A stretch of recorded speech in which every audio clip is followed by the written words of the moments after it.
আমাদের রাজনৈতিক দলের প্রত্যাশা আশা আকাঙ্ক্ষা মূলত আসলে জনগণেরই আশা আকাঙ্ক্ষা।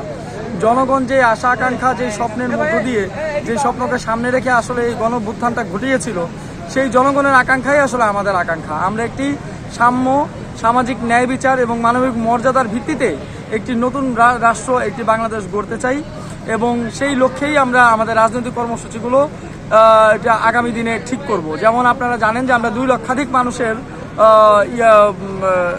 মতামত নিয়ে একটি জরিপ করেছিলাম যে আপনার চোখে নতুন বাংলাদেশ।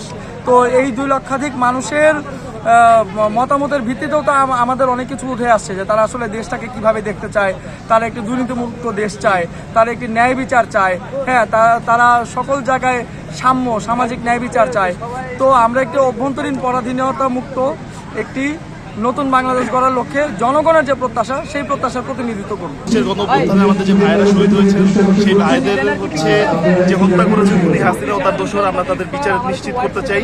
আমরা দল হিসেবে আওয়ামী লীগের বিচার নিশ্চিত করতে চাই এবং আমরা চাই যে নতুন বাংলাদেশ নির্মাণ করতে চাই। সেই নতুন বাংলাদেশ বিনির্মাণে ফ্যাসিবাদী ব্যবস্থার বিলোপ নিশ্চিতের জন্য আমরা যে সংবিধান পুনর্লিখনের কথা বলি, কিংবা সংবিধান সংশোধনের কথা বলি, সংবিধান পরিবর্তনের কথা বলি, নতুন সংবিধানের কথা বলি, সেটি নিশ্চিতে গণপরিষদ নির্বাচন এবং সাধারণ জনগণকে সাথে নিয়ে আমরা এই দাবিগুলো আদায় করব।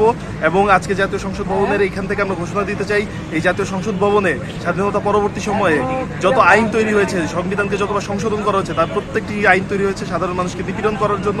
আমরা নতুন বাংলাদেশে সাধারণ মানুষের ম্যান্ডেট নিয়ে এই সংসদে সংখ্যাগরিষ্ঠতা অর্জন করে সাধারণ মানুষের কল্যাণে তাদের জন্য আইন প্রণয়ন করতে চাই এবং বাংলাদেশকে একটি ন্যায় ও সুশাসনের ভিত্তিতে সমাজ প্রতিষ্ঠায় কাজ করে যেতে চাই। আমাদের এই রাজনৈতিক দলের যাত্রা আমরা শুরু করব এবং এই রাজনৈতিক দল জনগণের যে মূল আকাঙ্ক্ষার যে জায়গা, সাম্য, মানবিক মর্যাদা এবং সামাজিক সুবিচারের যে বাংলাদেশ, সেই বাংলাদেশ বিনির্মাণে অবশ্যই সচেষ্ট ভূমিকা পালন করবে। আমাদের জুলাই গণঅভ্যুত্থানের শহীদদের আকাঙ্ক্ষা বাস্তবায়ন করার জন্য আমরা বদ্ধপরিকর। আমরা মনে করি জাতীয় নাগরিক পার্টি এনসিপি তারা তাদের জায়গা থেকে অবশ্যই সেই আকাঙ্ক্ষা বাস্তবায়ন করার জন্য বদ্ধপরিকর থাকবে।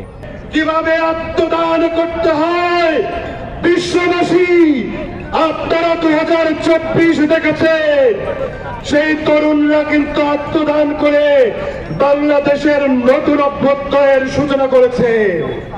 আমরা আজকের এই পবিত্র দিন থেকে, মানিক ডে এভিনিউ থেকে জাতীয় নাগরিক পার্টির আত্মপ্রকাশ অনুষ্ঠানের পূর্বে বলছি, ভবিষ্যতে বাংলাদেশের বিনির্মাণের জন্য, আমাদের প্রতিষ্ঠানগুলোকে সংস্কার করবার জন্য, আমাদের নাগরিকদের অধিকার সুরক্ষা করবার জন্য আরো বৃহৎ কোনো যদি আন্দোলন গড়ে তুলতে হয়, তাহলে আমাদের এই প্রজন্ম এবং আসন্ন ভবিষ্যৎ প্রজন্ম বাংলাদেশের নামে শপথ করে প্রস্তুত রয়েছে।